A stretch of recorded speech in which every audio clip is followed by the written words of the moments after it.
Hey friends, if you wish to recover a forgotten password in Windows 11, then please watch this video. So open any browser of your choice and go to hotmail.com or outlook.com depending upon where you created the email ID. Click on sign in and then you can enter your email address associated with your account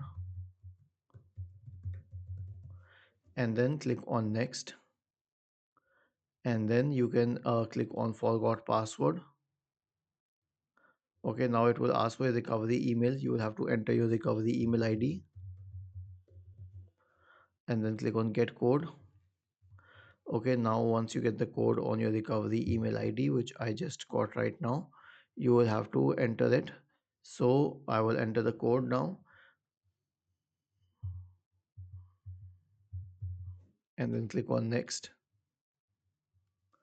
And then it says that since I have turned on two-factor authentication, I'll have to enter that as well. Now we need to solve a puzzle. Okay, and I have solved it. Okay, now verification has been completed. Okay, now they must have sent a code to my phone number, which I'll check. So I have received the code. Now I will enter the code and then I'll click on next.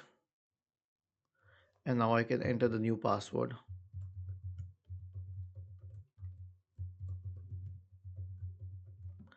and then I'll click on next. And this is how I have changed the password that I had forgotten, and now I can sign in normally.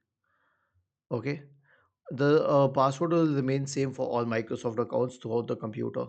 Was this helpful? If yes, then please subscribe to the channel, and if not, then let us know in the comment section of the video on how we could help you further. Thank you for watching this video and have a nice day.